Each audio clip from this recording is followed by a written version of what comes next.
Зеращемас. Здравствуйте, зрители, коллеги. Сегодня как никогда вас много. Всех интересует сфера туризма. Надеюсь, будете задавать самые актуальные вопросы. В студии у нас министр по туризму Астамур Вогуа. Добрый день. Добрый день.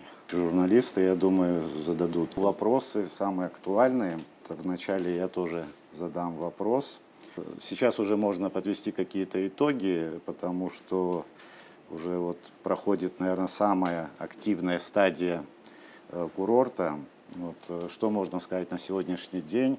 Ну, на наш взгляд, вроде такая хорошая картинка на всех соцсетях. И мы видим много отдыхающих, отзывы у них очень такие хорошие, положительные. Может, я какие-то не видел, но вот других я не видел. Ну, очень приятно, что вы видите такую картинку. Мы немножко изнутри видим и другую сторону, скажем так, нашего развития. Ну, в первую очередь хочу сказать, что, наверное, для всех нас должно быть понятно, в каких условиях начался наш нынешний туристический сезон, как он продолжается. Не хочу долго и упорно говорить о всех сложностях, которые существуют вокруг нас. Это и, скажем так, политическая ситуация в регионе, и достаточно сложная экономическая ситуация. Тут надо отметить, что добавляется немножко и вот кризис, связанный с поставками нефтепродуктов, топлива в Абхазию. И все же надо сказать правду, что в той или иной степени наше руководство с этим справляется. Мы видим, что топливо есть в стране, может быть, не в том количестве, как хотелось бы, и понимаем, что в этих длинных очередях стоят наши граждане, граждане Абхазии, которые в основном задействованы в сфере туризма, и много людей обращается. Это касается и экскурсионных компаний, это касается и сферы такси, что вот люди не успевают там в очереди стоять. Сложности есть, безусловно, еще раз повторюсь, но опять же, если учитывать все то, что происходит вокруг нас, те цифры, о которых я сегодня готов рассказать, они говорят, что это не самый плохой сезон складывается сейчас. И надеемся, что он еще не закончился. Цифры, которые я буду озвучивать, они на 1 августа. А вы знаете, что август наряду с июлем это самый высокий сезон. Я думаю, что еще будут лучше цифры, скажем так, в конце осени. Но в общем-то все не очень даже неплохо. Опять же, не злорадствуя, не говоря о каких-то других вещах, и соседних наших регионе, там, в Краснодарском крае, да и в той же Турции есть сегодня некий спад по, скажем так, сезонности. Но в этом плане, еще раз повторюсь, у нас все очень даже неплохо. Опять же, опираясь на те цифры, которые у меня есть, а цифры вещь упрямая, с этим спорить бесполезно. Поэтому мы рады тому, как складывается нынешний сезон. Опять, если учесть все те обстоятельства, о которых я выше сказал. Ну, помимо топливного кризиса у нас в стране, вот многие, которые хотели ехать на автомобилях, например, воздержались и не приехали. И даже вот сегодня друзья должны были приехать, они не смогли вылететь, потому что нет керосина, оказалось. Абсолютно верно. Отменили рейсы. Сызҵаара абас еиԥш иҟоуп, акурорт сезон алагамҭазы иҟанаҵәажәарақәа ауааԥсыра рхыԥхьаӡара маҷуп, иаауа зынӡа иҟаӡам ҳәа. Аха уажәы нанҳәа мзахыркәшамҭазы ҳҭагылоуп, иубаратәы иҟоуп, нас ҳара имҩаԥаҳгахьан еиуеиԥшым аҭыхрақәа, ҳарҭаагахьан асасааирҭақәа, сыздырам Рарицатәи амилаҭтә паркоума, еиуеиԥшым асасааирҭа дуқәа, зехьынџьара ҳара хаҭала иҳарҳәоз ауаа рхыԥхьаӡара рацәоуп, иҟоуп ҳәа ауп. Уажәшьҭанас иаамҭоуп аихшьаала аҟаҵара, шәара шәышԥахәаԥшуа иахьатәи аамҭазы, макьана нас нанҳәа мзоуп ҳазҭагылоу, аԥхьаҟа иаҳзыԥшуп мцәыббрамза, уи нас ԥархатны сезон ҳәа изышьҭоуп, аԥсшьара мшқәа рыцызҵо ҟалоит, маҷк аихшьаала ҟашәҵар сҭахын.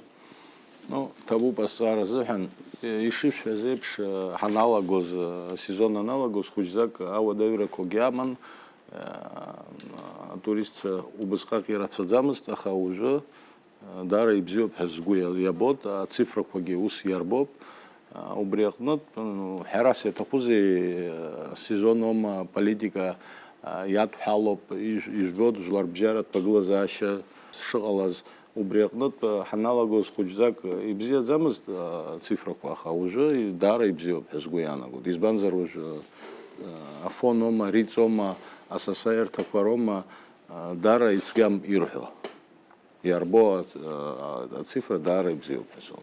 Аерта дуква ахаталатәи аусҭгылаҩцәа рганахь иаҳҳәозар уи азы цифра шәымоума? Уи акы аҩбатәи сызҵаара абас еиԥш иҟоуп, аӡәгьы изимаӡаӡам. Ҳҳәынҭқар ашьақәа ргылара абиуџьет иаланагало ахашәала уи нас атуристтәыс аамҭа ишадҳәало. Нас шәара нас убри аганахь ала ихшьаалак ҟашәҵар сҭахын, шәышԥахәаԥшуеи, шәабанӡахәаԥшуеи, изеиԥшрои сынтәатәи ахашәала нас Ну, ахашәала уажәыҵәҟьа даара ицәгьоуп ак сҳәарц иманшәалаӡам, избанзар макьана аамҭа ҳамоуп, аха прошлый год миллиардки бжаки туризм сектор аҟынтәи бюджет ахь аԥаранеит. Убри аҟнытә сгәы иаанагоит ари асезонгьы усҵәҟьа ҟалар бзиахоит ҳәа сҳәоит. Это прямые поступления. Прямые поступления, есть еще и там косвенные. косвенных, Да. Уи статистика Дара и Мариадзам Абхера и Хамадзам. Самый актуальный, наверное, вопрос, что делает Министерство туризма, ну вот как регулятор, да, вот для защиты малых объектов размещения. Вот это же такая животрепещущая тема у нас. Что удалось сделать? Да, я ждал этого вопроса, наверное, еще раз повторюсь, очень сложная тема. Очень сложный вопрос, и хочу еще раз, пользуясь случаем, раскрыть и свое к этому отношение, и отношение нашего ведомства. Мы говорим о том, что Министерство туризма является регулятором, но мы живем в рыночное время, в рыночную экономику строим и так далее. И в основном все объекты размещения, не в основном, а 99% это частные объекты размещения, у которых есть собственники, которые напрямую заключают соглашения и договора, и мы не можем лезть в рыночную экономику со своими правилами, навязывая им, скажем так, цены. Что, безусловно, должен отметить, в начале сезона, когда еще недостаточное количество наших гостей прибывает в Абхазию, значит, они распределяются, в основной своей массе выбирают отдых в больших отелях, покупая путевки напрямую, где все включено, перелет и все остальное. И, конечно, малый бизнес, о котором я как раз сейчас хочу сказать, это малые ательеры, скажем так, страдают в это время года, и нам об этом известно, это не секрет, и здесь нет такого понятия, что Министерство туризма отстаивает одних в угоду других. По этой причине, значит, было много консультаций. Я очень честно хочу сказать, что второй год, пребывая в этой должности, второй год мы об этом говорим, и знаю, что есть недовольство и в личном мой адрес, и в адрес ведомства, говоря о том, что мы бездействуем, но это не совсем правда, да? Мы должны об этом говорить. Мы разрабатываем целый, значит, комплекс, пакет законов, которые в общем должны повести нашу страну вперед, сделать ее более привлекательной, поднять уровень сервиса. И поэтому тогда люди к нам еще больше потянутся. Когда будет у нас больше людей, значит, заполняемость будет другая. Это одна история. Но есть еще и другая ситуация, связанная конкретно с регулированием так называемого рынка этого. Значит, сейчас есть два варианта проекта закона, который один из них разработан непосредственно Министерством туризма, а второй разработан там тоже юристами, скажем так, Кабинета министров. Они немного друг друга отличаются, но мы их отправили нашим друзьям в парламент. Сейчас выйдет парламент с каникул, и думаю, что будут и широкие обсуждения, в которых мы готовы принять участие, и будем рассказывать и отстаивать свое видение, как мы видим, как Министерство туризма, каким образом можно, значит, не наломав дров, да, не, скажем так, не испортив отношения с теми компаниями, которые обеспечивают туристический поток в Абхазию, но в том числе поддержать, значит, местный малый бизнес в сфере туризма, чтобы, значит, ценовая политика в высокий сезон не могла быть там такой же, которой она бывает там в низкий сезон, весной, ранней весной, в зимнее время года, когда для привлечения дополнительного количества гостей туристические компании, операторы обычно применяют всякого рода скидочные акции компании. Все, что касается, еще раз повторюсь, не сезона, мы с этим не то что согласны, мы благодарим наших друзей, компаний, которые привлекают к нам гостей. Но все, что касается высокого сезона, когда наше абсолютное большинство населения Абхазии, занятое в сфере туризма, не должно страдать. Поэтому вот такого рода проект закона нами подготовлен. Я очень надеюсь, что наши коллеги, депутаты парламента, выйдя с каникул в ближайшее время, я думаю, это одна из животрепещущих таких тем, проблем, которые сегодня есть в нашем обществе. Мы вместе с ними примем самый положительный, нужный для общества и народа нашего закон. Это вот новый основной закон Нет, это не туризма закон о или туризме. просто Закон о туризме новый? это очень сложно. Мы его концептуально подготовили, но сейчас от нас, от Министерства туризма, в парламент попадает, значит, закон о как раз таки, ну если в простонародье, о демпинге. О демпинге. Да, и подготовлена классификация отелей, которые мы хотим, даст Бог, все, если получится, перейти осенью, начать классифицировать наши отели. Тоже проект готов, согласован со всеми ведомствами, лежит в кабинете министров. В парламенте нужно внести изменения в действующий закон о туризме, там буквально 2 слова, чтобы понятие классификация появилось в нем, и принять ее уже на заседании кабинета министров. И следующим шагом начнем проводить классификацию отелей. Опять же, еще раз повторюсь, участились эти случаи, они всегда были, значит, когда люди создают в интернет-пространстве дублеры сайты, обманывая наших гостей, туристов, продавая несуществующие путевки. А вот закон о классификации это все эти проблемы снимет. Помимо этого, значит, сами ательеры будут развиваться, улучшать свой сервис для того, чтобы попасть в единый реестр отелей. А находясь в едином реестре отелей, с ними могут работать туроператоры, турагенты, агрегаторы российские, все те, кто сегодня занимается привлечением туристов в Абхазию. Я думаю, что это один из серьезных шагов вот за последние, там, не хочу много времени, да, нашей развития туризма, это будет принятие закона о классификации средств развлечения. Население, которое связано со сферой туризма, одной из жалоб была, что вот крупные ательеры, они начали как бы прихватывать и более низшую сферу, то есть, ну, допустим, у них отели 4-5-звездочного уровня. Ну, но, 5 звезд здесь, да, если 2 отеля будет в Абхазии, то спасибо. Да, ну, 4, скажем, да, там.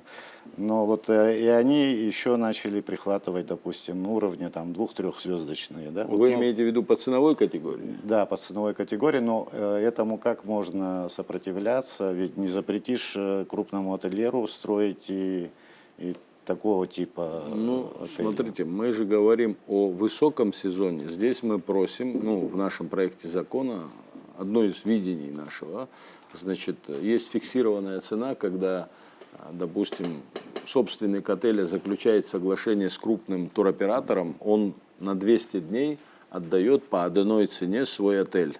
И там цена, извините, достаточно рыночная, там 5 тысяч, 6 тысяч за номер на 200 дней. Вот мы, когда говорим о наших предложениях, мы просим высокий сезон. Допустим, если берем цифру в 5-6 тысяч рублей, допускается скидка в 30% для привлечения рекламы. Вот от 5 тысяч 30% это 1500 рублей, грубо говоря. И значит номер не должен стоить дешевле, чем 3500 рублей. Высокий сезон. Это создаст более или менее равные условия с малыми объектами размещения, которые плюс-минус по этой цене сдают свои категории номеров. Но опять же, еще раз повторюсь, почему я неустанно говорю о, значит, улучшении сервиса, улучшении предложения. Кстати, есть кто на это отреагировал за год. Вот мне есть чем, скажем так, обрадовать. Когда мы говорим, что нужно улучшать свои условия, это строить бассейны, спа-зоны какие-то, зоны отдыха на территории малых отелей, потому как это сложно конкурировать с крупным объектом, у которого все это есть, а если в случае с малыми объектами размещения этого не будет, конечно, тяжело. Более того, не знаю, формат ли это сегодняшний, но все же я об этом хочу сказать. Мы говорили, как лучше улучшить свое предложение. Мы специально ходим, показываем, что в Абхазии развиваются, значит, цветочные фермы, что надо украсить немножко свой объект, создать какие-то приятные условия, чтобы человек уехал с прекрасными впечатлениями с Абхазии. И должен отметить, что после нашего такого визита активно пошли продажи. Мне даже скидывают в личных сообщениях люди, которые стали по-другому относиться к своему малому бизнесу, украшать, развивать свои отели, и у них стали лучше продаваться, скажем так, лучшие продажи пошли лучше. Поэтому, еще раз повторюсь, здесь, знаете, нам не надо друг друга стесняться, мы должны друг другу подсказать, в каком виде, как лучше развиваться. Потому как, еще раз повторюсь, малый бизнес, ему будет всегда тяжелее, значит, привлекать людей, и он должен быть, или место должно быть какое-то уникальное, или внутри объекта должны создаваться такие условия, куда человек, не хочет, в простонародье муравейником называют большие гостиницы, не хочет в них жить, а хочет уютно в небольшом гостевом доме расположиться. Но опять же, условия, у нас прекрасная природа, но мы должны, когда мы что-то строим, еще что-то внутри создавать интересное. Только на одной природе, которую нам Бог даровал, нельзя развивать туризм. Надо еще и прикладывать какие-то свои усилия. Да, приходится им ежегодно вкладывать в эту сферу, то есть кто этим занимается, объекты, улучшать из года в год, иначе люди строят гораздо лучшие. Поэтому... Да. Но речь о том, что крупные игроки, они могут и такие домики простые, да, которые мелкий бизнес чем занимается, они их могут в большом количестве построить. Да, Вы знаете, мы же никому запретить не равные, можем, поэтому здесь, я еще раз повторюсь, что касается законодательной инициативы, то я о ней вам рассказал примерно, к чему мы идем, да, высокий сезон, низкий сезон, чтобы примерно цены были рыночными. Более того, еще раз повторюсь, самая главная задача не только Министерства туризма, но всего нашего государства работать над тем, чтобы все больше и больше гостей выбирало Абхазию местом отдыха. Поэтому, условия. Мы говорим о каких-то цифрах, да, скажем так, они достаточно, скажем, оптимистичные, но все же, если мы построим правильно работу, я очень надеюсь на то, что та цифра, которая когда-то звучала от 3 до 5 миллионов туристов в год за 12 месяцев, надо к этому стремиться, и тогда все будет хорошо. Еще раз повторюсь, и нельзя забывать о том, что происходит вокруг нас. И наши друзья, с кем мы подписывали соглашение, Республика Крым в каком состоянии сегодня, и где там сезона нет, Краснодарский край, обратите внимание. Если у вас есть друзья, родственники, они вам точно расскажут, в каком состоянии нынешняя туристическая сфера находится даже в Краснодарском крае и в Олимпийском Сочи в том числе. Поэтому хочу сказать, что ожидания, конечно, были лучше, но из того, что есть, сейчас все, в принципе, не очень даже плохо.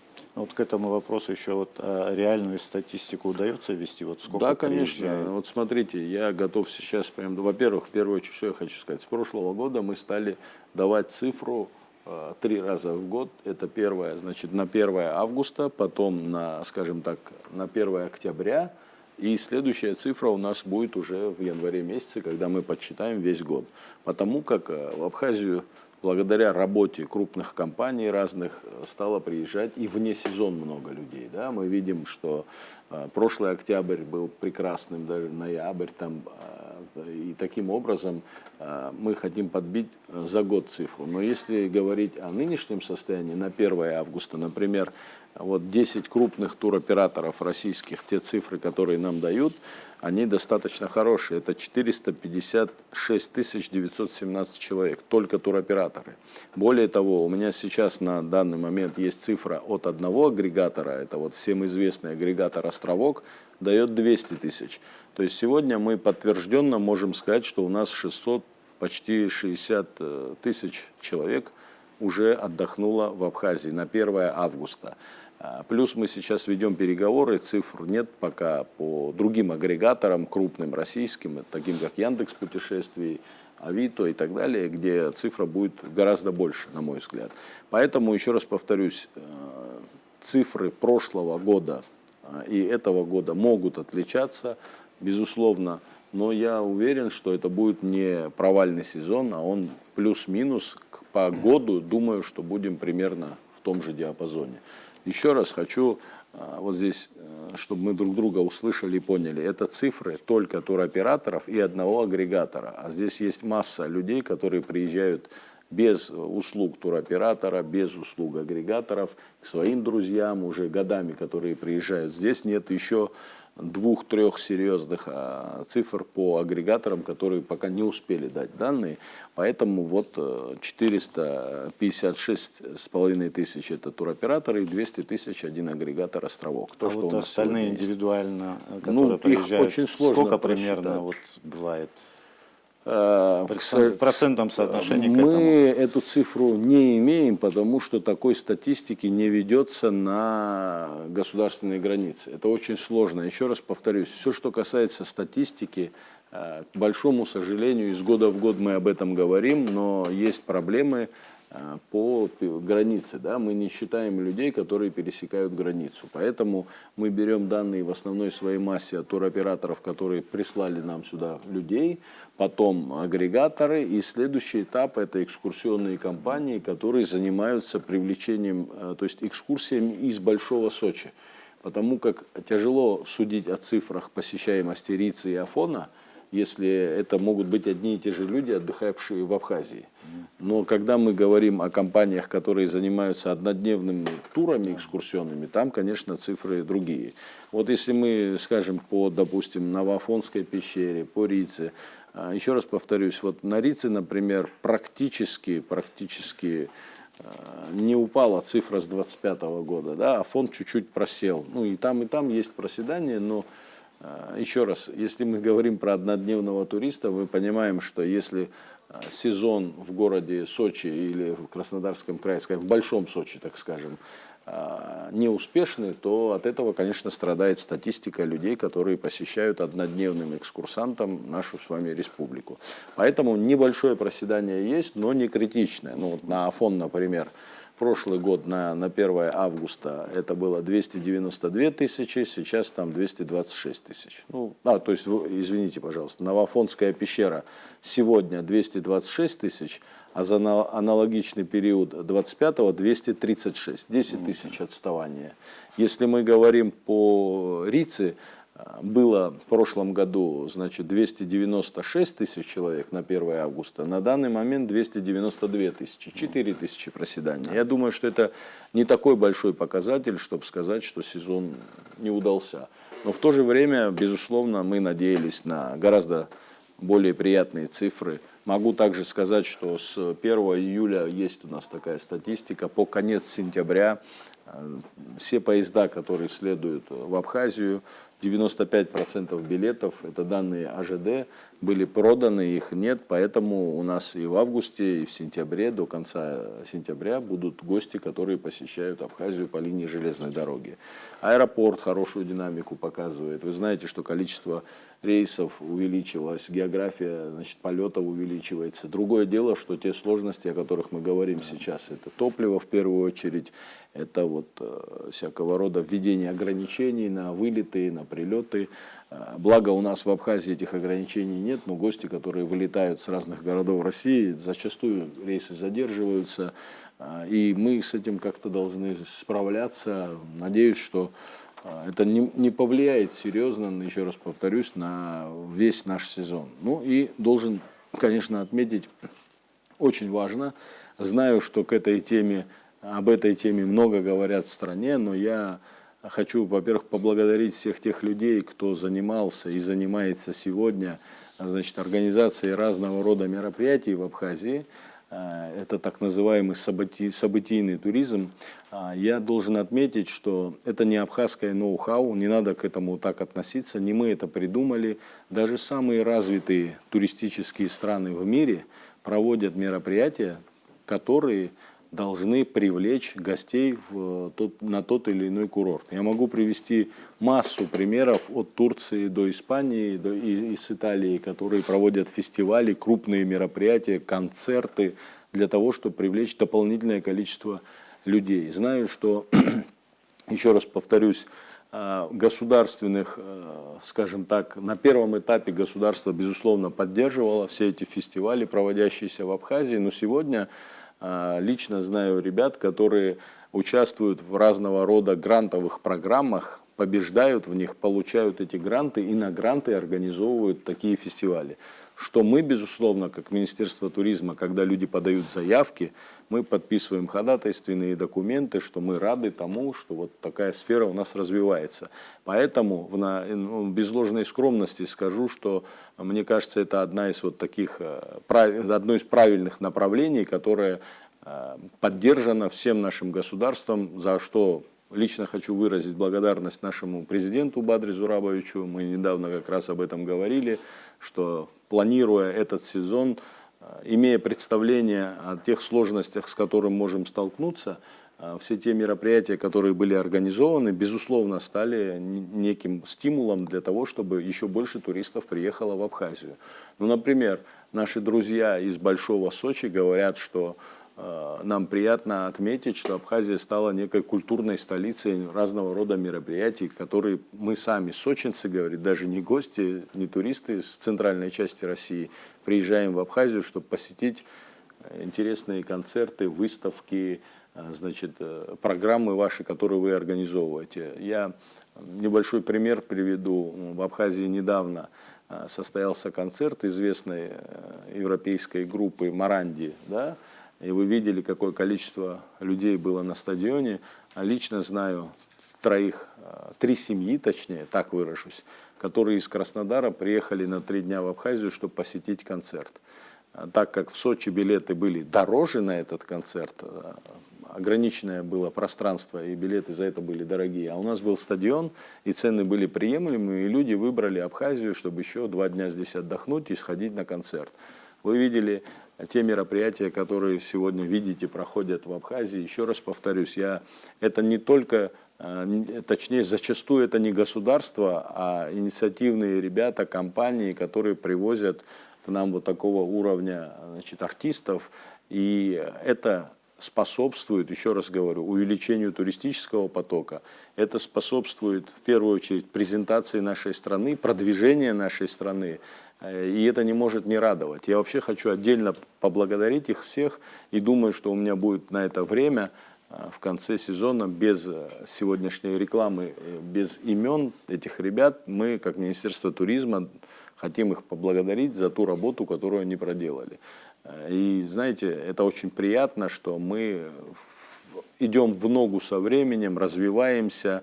Еще раз повторюсь, много проблем, но не отметить все те мероприятия, которые прошли в Абхазии и которые привлекли в нашу страну дополнительное количество туристов, а еще важнее, как мне кажется, рассказали о нашей стране всему миру, нельзя. И поэтому мы только рады и, еще раз повторюсь, будем поддерживать все те мероприятия, которые будут в этой сфере проходить.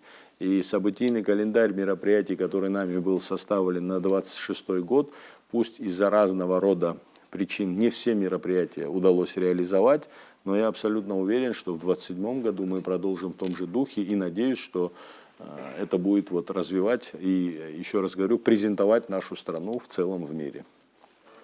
Многие, с кем приходится общаться, ну, некоторые приезжают даже вот в наш театр с Краснодара, с Ростова. А что говорить вот даже вот о делегации из Ганы, такая вот эпатажная, экзотическая такая картинка, мелькала долгое время в соцсетях, тоже вот навела какой-то фурор. Ну, я вот, например, один вам пример приведу, пусть, не знаю, я думаю, что никакой тайны здесь нет. Валера Майрамян, близкий парень, который делает каждый год классные концерты в стране, привлекает все больше и больше людей. В прошлом году с песней «Азамат», которая побила, наверное, все наши, скажем так, абхазские условные чаты, но в том числе хочу отметить, что на одном из раскрученных курортов Турецкой Республики наши гости, точнее наши граждане, отдыхающие, абхазы, отдыхающие в Турции, услышали, как на яхте звучал «Азамат», и люди говорят, что это вот популярно, интересно. Видите, как мы через наши вот на таких талантливых ребят даже в Эмиратах, продвигается говорят, уже вот наша музыка. И недавно посетивший Абхазию турецкий известнейший диджей, который крутил Азамата, я думаю, что и в будущих его программах эта музыка будет. Поэтому невозможно таких ребят не отмечать. И еще раз повторюсь, хотим с большим удовольствием их отметить и, пользуясь случаем, передать вот от души, от нашего коллектива спасибо и успехов в дальнейшем развитии своем. Здравствуйте. Интернет-издание «Говорит Абхазия» от Липаилев. Хотела бы задать вам такой вопрос. С какими основными трудностями и вызовами столкнулась туристическая отрасль в Абхазии в этом сезоне? Спасибо за вопрос. Ну, в первую очередь, я еще раз повторюсь, не только наша именно туристическая сфера Абхазии, здесь глобальнее надо смотреть, шире надо смотреть. За 90% наших гостей, посещающих Абхазию, это граждане Российской Федерации. Так или иначе мы связаны с нашим союзником, с Российской Федерацией. Все те тяготы, которые переносит сегодня российское государство, безусловно, скажем так, мы тоже чувствуем и видим, как людям было тяжело добираться. Опять же, вернусь к аэропорту города Сочи большого, который регулярно, значит, закрывался, топливный кризис, который существовал. Ну, все равно, вот это самые основные проблемы, скажем так, с чем мы столкнулись. Но еще раз повторюсь, я хочу поблагодарить и наших ательеров, в том числе, вот я скажу, о чем мы в начале сезона предупреждали, что сезон будет сложный в этом отношении. Не надо задирать цены, надо постараться удержать цены на уровне прошлого года. И должен отметить, что в большинстве своем цены в Абхазии 25-26 год не сильно отличались по объектам размещения, что, безусловно, тоже стимулировало выбирать Абхазию как направление для отдыха. А так, те же проблемы, которые у нас были, они остаются, инфраструктурного вопроса, да, там дорог много где надо строить, хороших, значит, сервис надо улучшать. И еще раз, мы планомерно этим занимаемся. В прошлом году открыли Академию сервиса при Айтаре. В этом году заключили соглашение и поддерживаем Абхазский государственный университет, где открылось направление магистратуры, где можно вот получить дополнительное образование в сфере экономики и туризма. Более того, ну, очень рад, и вы наверняка все видели, мы буквально месяца еще нет, как открыли туристско-информационный центр Министерства туризма в Сухумском аэропорту. Следующий шаг, такой же центр будет открыт на границе ПСОУ и на железнодорожных вокзалах. Все связано, безусловно, с финансами, какие-то сложности есть, но нам приятно, что нам это удалось, во-первых, реализовать, и мы видим положительные отклики гостей, которые впервые прибывают в аэропорт Сухума, подходят, спрашивают, где можно разместиться, куда съездить, какие новые направления открылись. И без ложной, опять же, скромности скажу, это тоже наше достижение, как мне кажется, то, что сегодня уже, как и граждане Абхазии, я, кстати, каждый день слежу, вот частная авиакомпания, много говорили, писали, что мы уже непонятно чем занимаемся, но новые маршруты, люди вертолетами летают на экскурсии, смотрят нашу красивейшую Абхазию, ее уникальные места. И в прошлом году я часто говорил 16 водопадов, а я думаю, теперь уже о них знает очень много людей, как в Абхазии внутри, так и за рубежом. Потому что я вижу, что в неделю 2 раза экскурсии осуществляются. И в интернет-пространстве вижу и наших граждан, которые впервые посещают такие красивые локации, так и довольных гостей. Поэтому это тоже называется улучшение сервиса и предложения. Вот такого рода проекты мы будем поддерживать, как сейчас поддерживаем, так и в будущем. Но таких предложений должно быть еще больше. К большому сожалению, еще раз повторюсь, на все нужны средства. Очень много инициативных ребят, которые приходят к нам в министерство с прекрасными инициативами и идеями. Да, какие-то из них были реализованы или реализуются при поддержке новых вот программ, там, как «Гостеприимная Абхазия». Но иной раз не все можно покрыть, а идей у нашей молодежи очень много. Я надеюсь, что все-таки все эти возможности, новые программы поддержки малого, среднего бизнеса, которые вот сегодня реализуются или на стадии реализации в Министерстве экономического развития Абхазии, очень надеюсь, что они будут способствовать вот разрешению и продвижению наших вот таких инициатив. Вы сейчас в том числе и о дорогах сказали. Вот существует туристический объект, это вот крепость Баграта. Да. Вот и туда вереницы туристов и зимой, и летом, кстати, ходят, и на машинах ездят. Вот дорогу в основном делают жители, они как бы собирают деньги. Вот сейчас на этом этапе тоже вот вчера, сегодня занимаются ремонтом. Вот государство бы тоже обратило внимание, может быть, вы посодействовать можете. Ну, будем Это- стараться. Вот вы рассказали, я тоже пару примеров назову. Например, наш проект по поводу объединения и нового маршрута между Очимчирским и Тхварчальским районом. Это Утапская пещера, которая достаточно интересна, но чтобы через Утапскую пещеру напрямую выезжать уже в сторону Тхварчала, 5 километров асфальта между селом Арасадзых и Утапом надо сделать.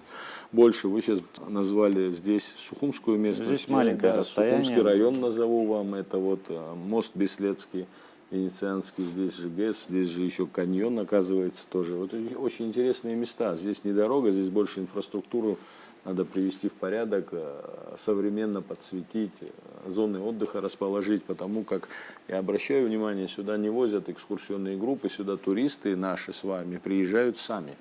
Но мы должны немножко подумать о том, чтобы то место, которое они посещали, было... А здесь в хорошо черте города, организовано. вот, Да, тем да, более. да. Такие вещи. Да, я беру на заметку ваш вопрос. Апснемедиа, газета «Республика Абхазия», Русудан Барганджия. Господин министр, у нас весной проходил форум. У вас было очень много встреч, подписаний всяких там документов, на источнике в Очимчирском районе было. Что-нибудь реализовано или все осталось на бумаге? Нет, Это первый так. вопрос. Можно сразу Да, второй? конечно. Скажите, пожалуйста, вот когда у вас была встреча в парламенте, и один из депутатов обвинил вас в том, что ваше министерство не справляется и не контролирует туристическую отрасль, что он имел в виду и что вы ему ответили? Спасибо. Ну, в первую очередь я должен отметить, что форум, который проходил в апреле месяце, у нас было 2 соглашения нашим министерством подписано. Первое – это с Российским университетом сервиса и туризма. Это все про развитие и улучшение уровня сервиса. Вот наша академия, которая сейчас работает с нашими предприятиями, у нас появляется возможность сделать стажировки вот в том университете уже российском. Да. Но должен отметить, знаете, и честно сказать, что большой охоты пока не вижу у нашего населения в этом плане, что не есть хорошо. И, откровенно говоря, когда мы говорим про классификацию, здесь очень много связанных, смежных, скажем, вещей. Это в том числе, когда ательер будет претендовать на 4-5 звезд, у него должен будет персонал пройти, соответственно, специальное обучение, образование. Поэтому я очень надеюсь, что эта академия будет нужна, актуальна, и те соглашения, которые мы подписали, будут работать. Сейчас же, еще раз повторюсь, мы все здесь эксперты во всех областях, и нам кажется, что не нужно специальное образование для того, чтобы работать в той или иной сфере. Хотя это не так, абсолютно не так, потому как основная задача ательера – это сделать возвратного туриста, чтобы человек возвращался снова и снова к тебе в отель, а он будет возвращаться только в одном случае. Он может случайно выбрать ваш отель и больше к вам не вернуться, если ему не понравится уровень сервиса, предложения и всего остального, что вы ему предложите. А все это может сделать только профессионал, высокопрофессиональный сотрудник, который должен пройти соответствующие курсы, начиная от линейного персонала, официанта, горничной до управляющего объектом. И надеюсь, что вот люди, которые вкладывают серьезные средства, крупные ательеры, а такие есть, например, тоже приведу пример, вот большие инвестиции, о которых мы рассказывали, это вот в поселке Цантрипш, где на территории бывшего санатория Псоу будет строиться крупный объект. Руководитель объекта заранее, еще фундамент только заливается, уже звонит и говорит: я хочу свой персонал обучить, пройти вот для того, чтобы подготовить их к тому времени, как мы откроемся. Что это замечательно, это правильная история, правильное направление, но нам надо больше об этом говорить, наверное, и привлекать наших местных ательеров, тех людей пока, которые еще к этому относятся не настолько серьезно, скажем так. Теперь, что касается второго вопроса, я думаю, что, вы знаете, я сам был в прошлом депутатом парламента, хорошо знаю внутреннюю историю парламентскую, Ну, как сказать, наверное, мы все друг за друга переживаем, скажу так, да, и за развитие нашей страны.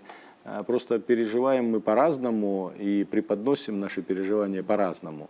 Министерство туризма, еще раз повторюсь, в котором не так много кадров, да, не такой большой штат, я горжусь своим коллективом, который с утра и до вечера, и иногда в выходные дни работает над тем, чтобы улучшить, значит, состояние дел в сфере туризма. Иногда, знаете, читая разного рода комментарии, я диву даюсь, значит, ну, какие вопросы к нам поступают. Я ни от чего не отрекаюсь, так как являюсь членом большой команды нашего президента, и любой вопрос, который задается, пусть это будет не сфера деятельности Министерства туризма, это к любому чиновнику абхазскому адресован. И, безусловно, мы хотим на них реагировать, отвечать, и по мере своих возможностей делаем. А что касается работы в той или иной сфере, где мы, значит, не дорабатываем, я считаю, что в плане законотворчества и подготовки предложений законов, ну, знаете, еще раз повторюсь, не люблю кого-то обсуждать, но в то же время два законопроекта от Министерства туризма за 2 года, вот сейчас в парламенте один лежит, второй в кабинете министров.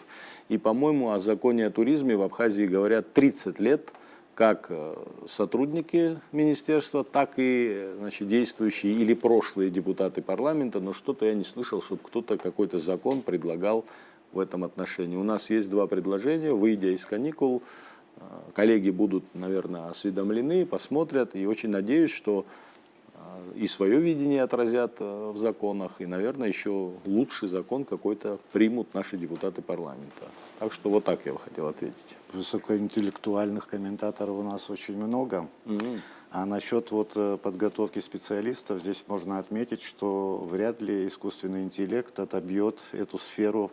Так что Ну да, здесь есть многим у нас можно шансы. посоветовать. Да, здесь искусственный интеллект почти бессилен.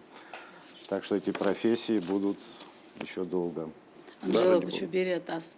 Как-то стояла острая проблема в предыдущие годы, проблема с нелегальными гидами. Как эта проблема решается, решилась, что вообще в этом году происходит?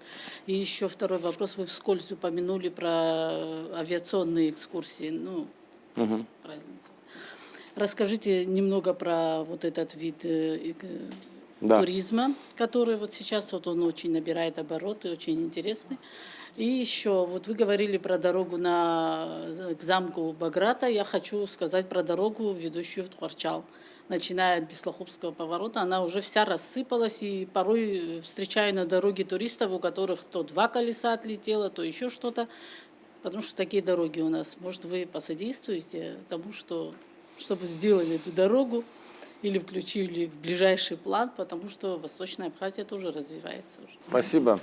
Значит, в первую очередь, про нелегальные экскурсии, про гидов и про всю эту ситуацию. Значит, смотрите, мы плотно сотрудничаем с 2 нашими ассоциациями, которые есть сейчас. И в начале сезона он сложно начинался. Мы говорили о том, что будем проводить те мероприятия в рамках, то есть, которые мы можем в рамках своих полномочий проводить. Сегодня это называются рейдовые мероприятия, в которых принимает участие сотрудник Министерства туризма, сотрудник правоохранительных органов в лице там, представителей МВД, это ОБЭП, и, значит, сотрудник, соответственно, самой ассоциации гидов в Абхазии.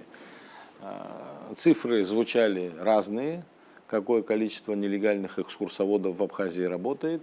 Ну, к счастью или к сожалению, сложно сейчас сказать, для кого-то, может, к счастью, для кого-то, к сожалению, не так много протоколов нам удалось совместно с вот ребятами, ну, скажем так, оштрафовать кого-то, остановить нелегальную деятельность.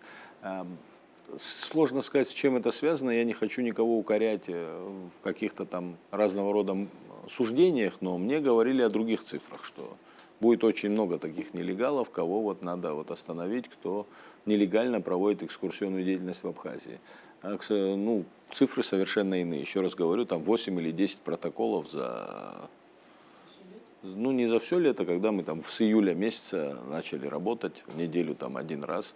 рейдовые мероприятия проводим. А сейчас есть сложность с топливом, к сожалению, да, это тоже надо отметить, что вот буквально, по-моему, неделю или две мы сейчас не проводили мероприятий.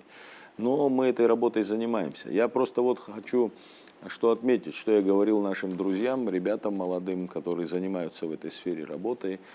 Вы знаете, вот надо все-таки на проблему смотреть, ее решать и какие-то положительные вещи оттуда тоже брать. Я хочу повторить, уже не раз говорил, во-первых, предложение, развитие, реклама нашей страны и ее потенциала. Вот те же нелегальные гиды, скажем так, проводят параллельно тому, что они нелегально здесь работают, они делают большую рекламу Абхазии. И в свое время, это не сейчас, безусловно, в свое время и, скажем так, восточную часть Абхазии открывались, много туристов туда начинали возить. Сейчас-то уже все компании наши туда возят, работают, люди развивают. Но в то же время я нашим ребятам говорил, давайте их опыт применим. Что я имею в виду? Небольшие группы людей, не каждый человек, не каждый турист хочет в массовом, в автобусе ехать на озеро Арица, Новый Афон. У нас очень много интересных мест в Абхазии, и надо эту историю развивать. Надо смотреть то, что делали нелегальные гиды, то, что они делали, и применять этот опыт, развивать уже местным нашим легальным гидам-экскурсоводам. Я об этом прошу, кстати говоря, наших экскурсоводов, потому как вижу, что это интересно. Если бы это не было интересно, никаких нелегальных гидов в Абхазии бы не было. Но если мы эту историю закрываем с нелегальными гидами, то все то, что они сделали, и все то, что сегодня пользуется интересом у гостей, надо, чтобы продолжили наши ребята. И поэтому я очень прошу, и с экрана абхазского телевидения теперь уже прошу, чтобы вот в этом направлении наши ребята работали. Потому что, еще раз повторюсь, каждый день мне попадались и попадаются уникальные, скажем так, маршруты и предложения, организованные так называемыми нелегалами. Вот их надо заменить теперь на легальных абхазские компании, абхазских экскурсоводов. Авиатуризм, если его так можно назвать, это компания Астра, у них 2 вертолета и, по-моему, 2 небольших самолета, которыми они осуществляют экскурсии. Сегодня они это делают с Сухумского аэропорта, но мы с ними ведем переговоры, точнее не ведем, а сейчас ведем переговоры с администрациями, потому как нам кажется, что однодневный экскурсант, который переезжает границу на однодневную экскурсию, было бы и еще интереснее ему прямо с границы улететь на вертолете на экскурсию. Поэтому мы сейчас подыскиваем место, где можно было бы организовать вертолетную площадку вблизи границы ПСОЛ. Чтобы если однодневный экскурсант переехал или перешел, его доставили до площадки, а оттуда он полетел смотреть абхазские красоты. Мне кажется так. Потому что очень много однодневных экскурсантов выбирают Рицу, Афон, не доезжая до Сухума. А тут будет возможность на вертолете слетать, посмотреть всю эту красоту. Я думаю, что это перспективно и, немножко, безусловно, недешевое удовольствие, но такой турист тоже к нам едет. И мы любому гостю рады. От самого, скажем так, бюджетного до, скажем, очень высокого уровня доходности гостя. Дорога на Тхварчал, мы недавно говорили об этом, еще завтра, наверное, будем говорить. Завтра большое мероприятие в городе Тхварчал.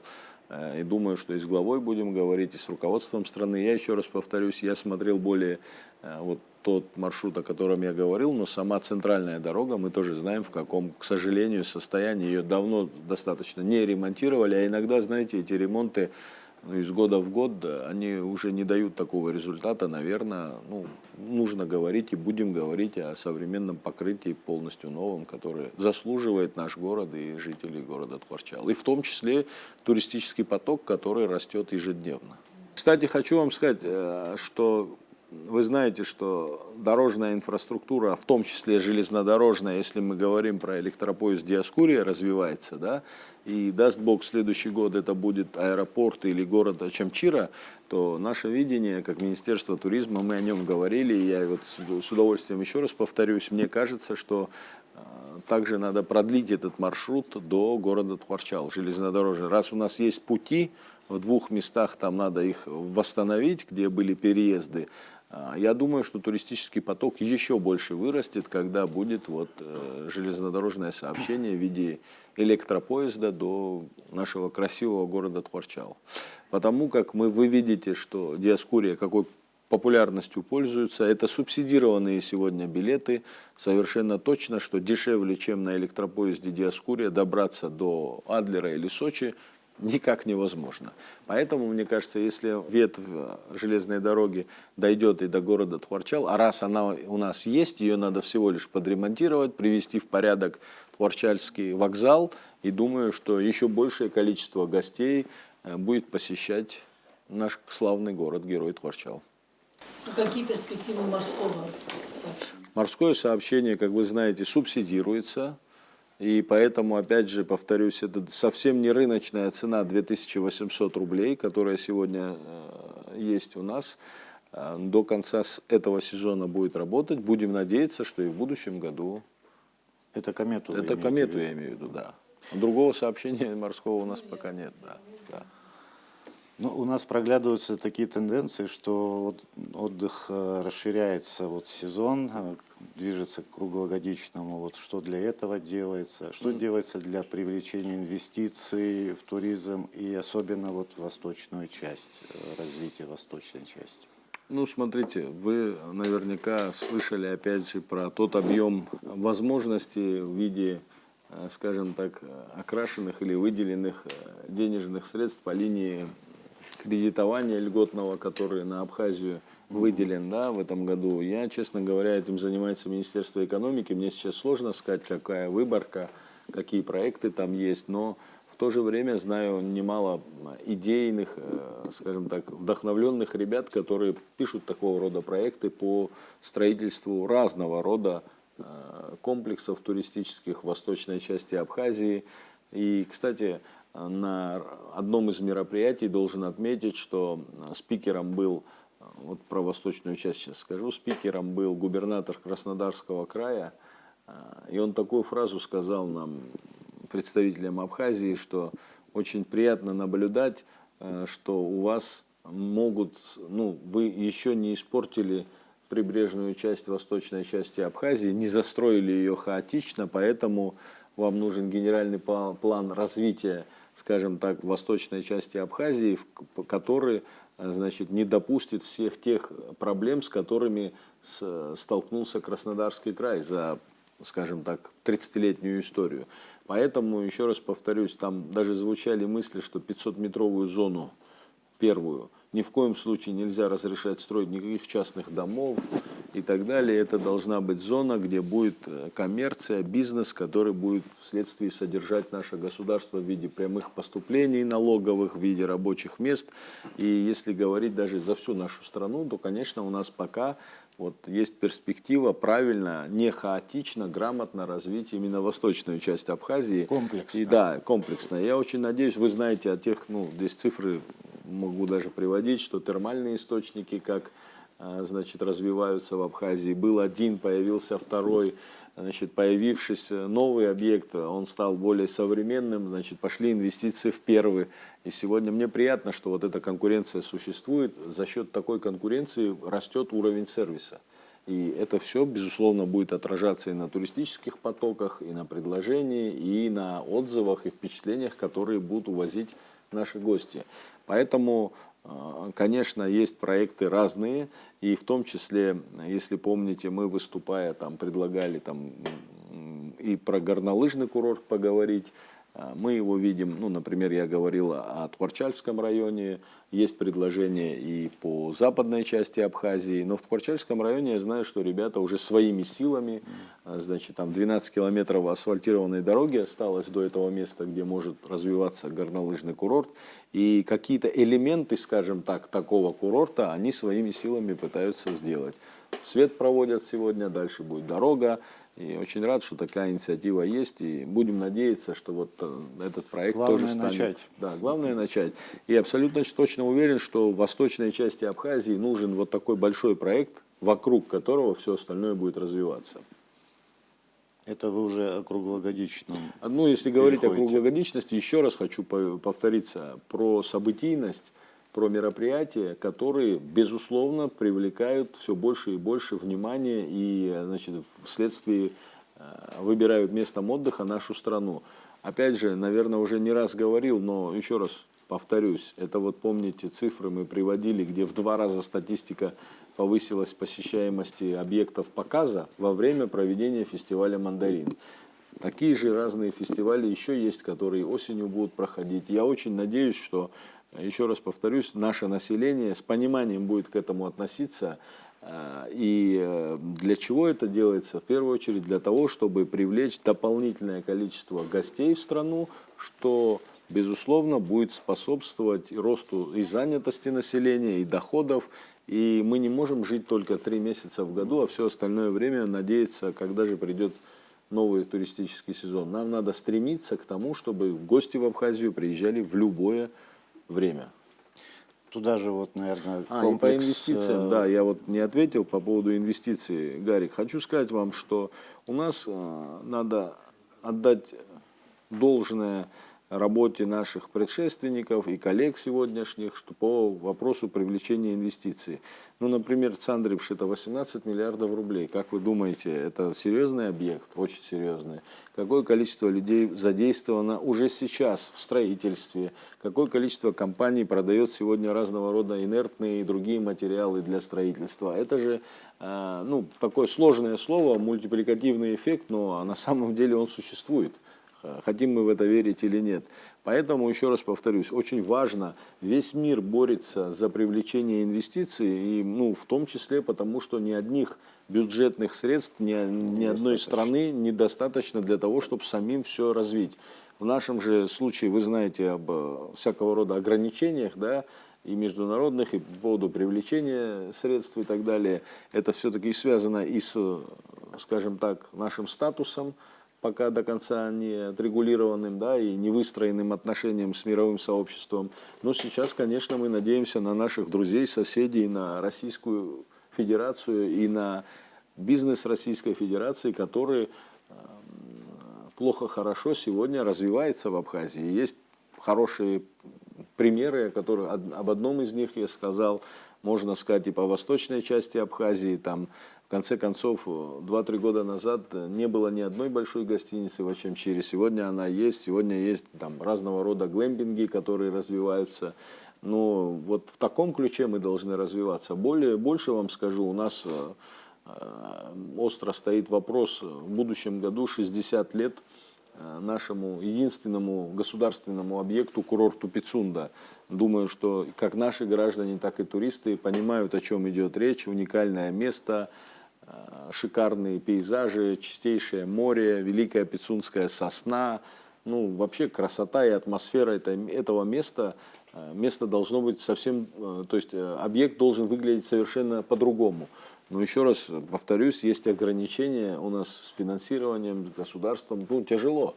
Поэтому надо искать возможности по конкретно этому объекту. Я скажу, что мы ищем возможности для привлечения инвестиций, но только в рамках того, что этот объект останется государственной собственностью. Можно привлечь их на уровне там, инвестиционного соглашения, в будущем делить прибыль какое-то определенное количество лет, но собственность должна остаться государственной, потому что это один из, как мне кажется, проектов, который под руководством заслуженного строителя, значит, ГИЦПа, женщины, которые построили этот объект в свое время, мы должны еще раз показать уже в 21 веке, что Абхазия умеет привлекать, умеет развивать и государственные объекты в том числе. Так не должно быть, чтобы любой частный объект выглядел хорошо и зарабатывал деньги и развивался, а вот все, что государственное, все какое-то там в неприглядном виде и, скажем так, не особо развивается. Поэтому мы, безусловно, над этим будем работать. И еще раз повторюсь,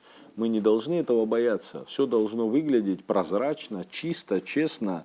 И говоря об инвестициях, к большому сожалению, у нас в Абхазии за последние десяток лет мы привыкли, что инвестиции — это чуть ли не оскорбительная форма какая-то. Это не так.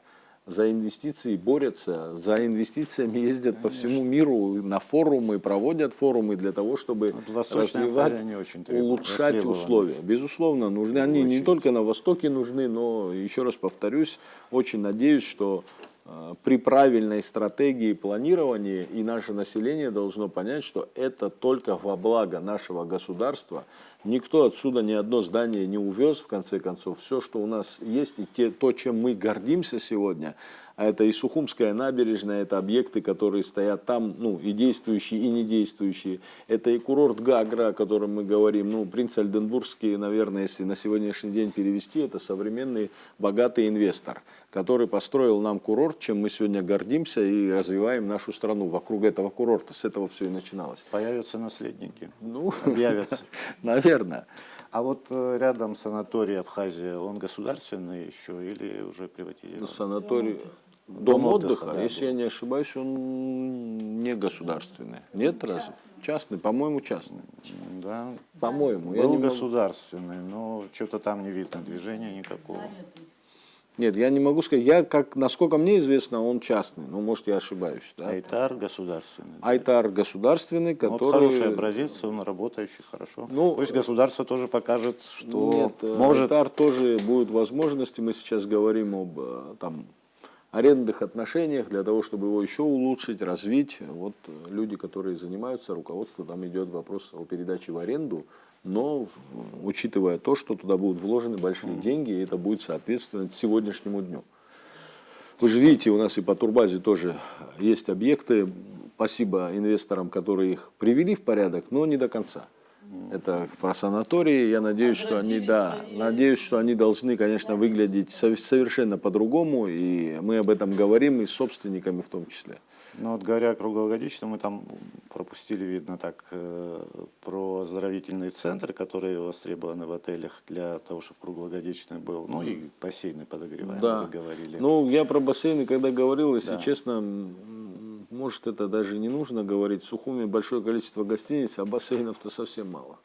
Поэтому вот это и есть сервис развития, предложения. Да, это дорого, да, это сложно, но надо находить возможности. И тут должен отметить, опять же, не хвастовства ради, и не там, рекламирую кого-то, но в Министерстве экономики есть сегодня программы, которые позволяют по льготной ставке процентной получить кредит для развития действующему бизнесмену, например, ательеру, на то, чтобы построить себе бассейн. И это тоже уже не те баслосновные деньги, как было там 20 лет назад. Сегодня это стоит плюс-минус.